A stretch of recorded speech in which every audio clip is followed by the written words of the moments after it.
Thank you, Blanche. And just thank you to Trust Links and Waits Family Enterprise Trust, the Holiday Inn and Basildon Council for hosting today. It's great to be here with you all.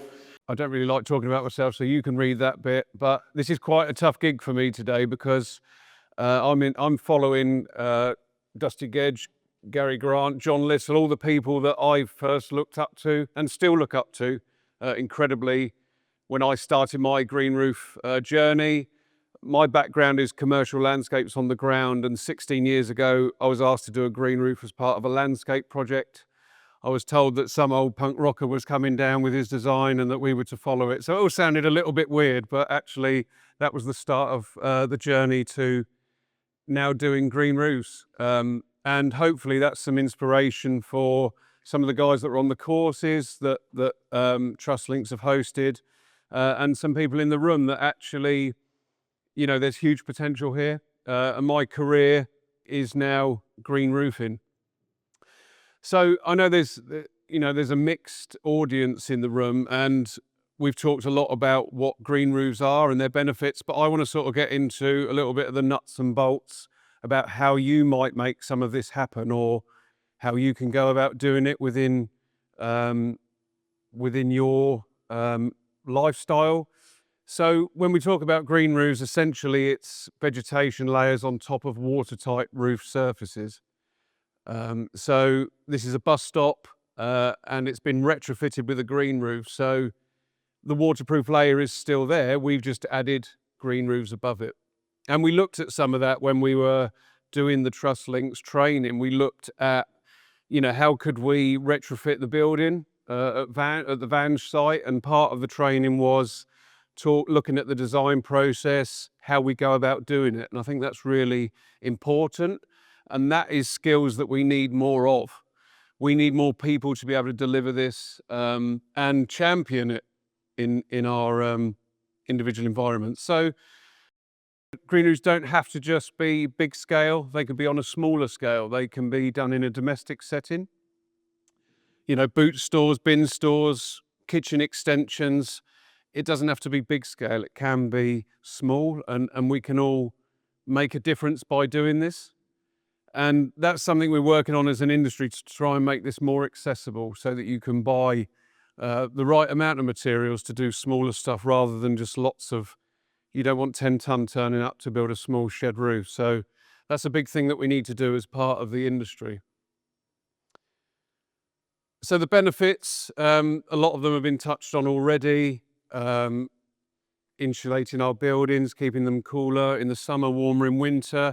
There's a huge people and nature benefit, and that's something that I like to incorporate as part of the work that we do. It is about creating space for people and nature on rooftops. They're good for flood reduction, growing food, sound reduction within the building, and they can actually prolong the roof life by up to 3 times. So we're protecting the waterproof layer from actually being broken down by the sun and the rain. So long term, that's quite a cost saving and benefit. Green roofs aren't a new thing. They date back thousands of years. The first ever the first ever green roof depicted was the Hanging Gardens of Babylon. And then for different reasons, we fast forward for different uses. So in Scandinavia, they were used for insulation, sod roofs. In the 1880s, there was an issue with roofs getting too hot and melting, so a sand layer was put on to help protect those, and over time they became vegetated. So lots of different stories and different reasons we use them, but they're not new and they're not going anywhere, and actually it's only ever going to grow in terms of an industry. So different types of roofs. These are common extensive roofs, so your entry level, your sedum, they're okay, but actually we can do a lot better, and that's what we need to encourage: better quality green roofs. And, as Dusty mentioned earlier, the ones that he surveyed in Westminster, them all being bad is not to do with the system. Some of that is lack of skill as well. So it's important that the skills and people that can deliver this are also ready to be able to do that. And a lot of it is encouragement to actually improve design. So people in the room that are upskilling and actually able to then go out and help people create a better roof is what we need. And having that knowledge is really important. So this is more of an intensive roof. Intensive is typically your type of roofs that are landscape schemes, but on rooftops. As Dusty mentioned earlier, this is IKEA Greenwich. So you can eat your meatballs out on the roof. You can do yoga on a Wednesday. The co-workers grew fruit and veg in the raised beds. It's an accessible rooftop. It's in and what we call and class as intensive. This is Noah's Ark. This is a biosolar roof, so all of the energy for that children's hospice is generated from the roof. It's in an 8-acre nature reserve, so they wanted it to blend into the surroundings. And it just offers a really nice all-round solution for what that hospice needed. It also gained some sponsorship from Emporio Armani, so they had some shops in central London that they wanted to do some greening on, but they didn't own the shop, so they wanted to pay it forward. So they've sponsored some green roofs for the hospice, and maybe that's more of a model that we can look at going forward, where the funding is coming to help others do these nature-based solutions. So in terms of people, one of my favourite projects in my career has been the YMCA in Milton Keynes. That's where I live, I grew up, and we're a city that's coming up to 60 years old, and we've got a huge amount of flat roof space there. And in 2019, Dusty mapped this for us, and we've got the equivalent of 6 full-size football pitches worth of roof space that could be greened without structural enhancement. And that's our campaign, to get people onto rooftops to look over and see what could be done. Now, our city aspires to be the greenest city in the world. If we're not greening those rooftops that can be done now, then we're not really signed up to be that, are we? Because there is that potential. We need more green space, and that's sitting there ready to go. The biggest thing we do struggle with is funding, but also there's some barriers in terms of ownership. We still have people worrying and have misconceptions that a green roof will cause leaks or will damage their roof, or it's just a bad idea, when actually that's absolutely not the case. And part of the learning is to break down those barriers. And what we did with the YMCA is we actually trained 4 residents that live within that to become green roofers. So it was a training scheme as well as creating a space for them to use for themselves. And I think there's so much more of that we can do.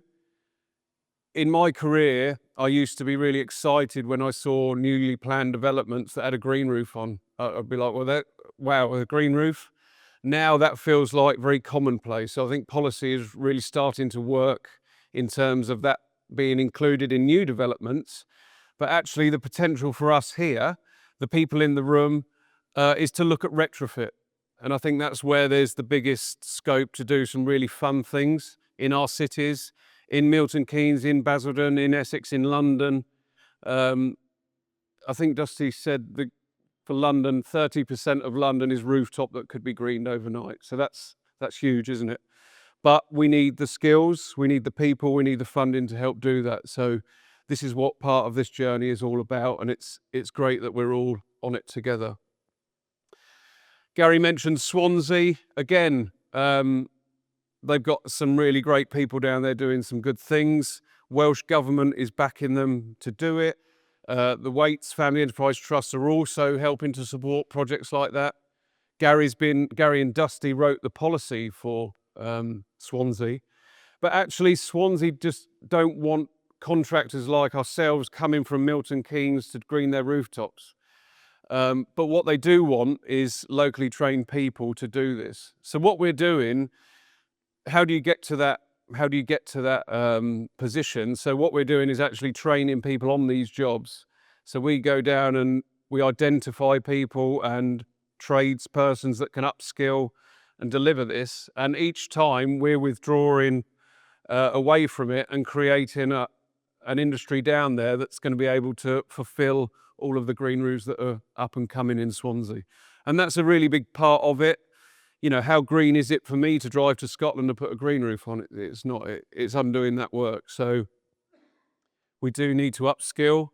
And that's why, you know, again, the workshops that we've done here, we're creating those opportunities. And, you know, I was speaking to John earlier, and it was about, it's a difficult situation that you train in a new skill, and where is the pipeline of work in front of you? But actually, I think it's about creating those opportunities and going out to people to tell them that this is an opportunity. So it's not just about, okay, I've done the green roof training, here's six years work ahead of me. It's actually taking that skill, taking your knowledge, and then showing people the opportunity. So going to some of these places, like we did in Milton Keynes, we got the councillors, the decision makers, the architects, the building owners on the roof to look down at their own properties and say, well, this is what you can do. And that's what created a movement. So it is, there's a little bit of work to be done there. But for those in the room that are thinking, how do I go about having a green roof? There's some key things to think about. So structure and weight capacity is really important. The structural engineering advice is essential for this. Water tightness, making sure the roof has no leaks before we put the green roof on is really important.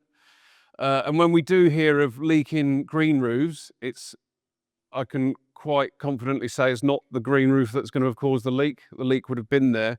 It just wasn't tested or detected beforehand. So once you bury it, it obviously creates a difficulty to find the leak. But permission, safe access, and good system design is important as well. But safety on rooftops, we need to think about how can people safely access these to maintain them, because they do need maintenance. A big misconception in the past has been green roofs don't need maintenance, which isn't true. They're a living organism that does need some attention, but it also needs us to be able to safely access those to do that. This is some habitat mosaic. So this is taking green roofs to a better level. We're using different types of vegetation, different topographies, trying to recreate some habitats in natural environments. This is near Croydon in London. So we're putting some water pools on the roof, creating different topographies and different aggregates as well to attract different types of invertebrate. Not to scare people, but this is what happens if we don't do it correctly. This is roof collapse. This is in China, and that was a school sports hall. So luckily no one was in it at the time, but this is what happens if it's not done wrong, if we're not skilled and know what we're talking about. And this was in Latvia, a shopping centre that a green roof was built on, and it actually collapsed during construction. So this is things we don't ever want to see happen again. And that's why training and skills is really important.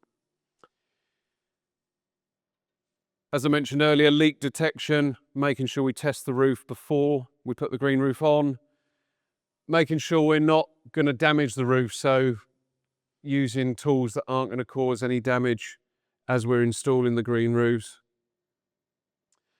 And then here's just a couple of examples of green roofs that we've worked on. There's a hospital in Scotland. So to promote recovery, every patient had a window that could look onto the green roof so that they could see green space. And the bottom, the left-hand side pictures is a sewage treatment works in Peacehaven. And that roof was the size of 3 football pitches. So the only reason they got planning permission was because the green roof blended it into the South Downs.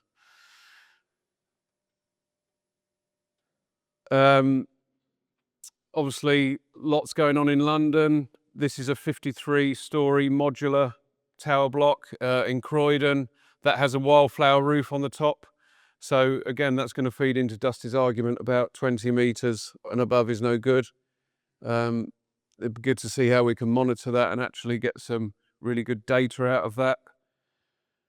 And just to say, that is something we're working on as well with the Open University, the data that Johnny mentioned earlier. We've teamed up with them to actually get some really good UK data on the benefits of green roofs. That does exist across Europe. There's some great studies been done, but we actually need some UK data to help us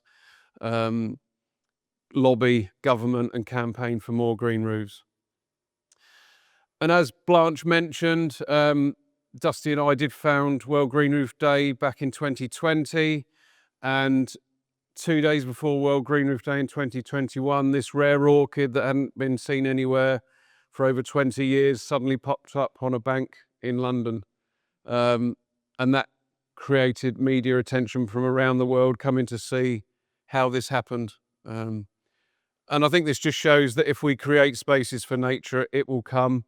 And that's what we're doing together on this journey. So that's me. Thank you very much.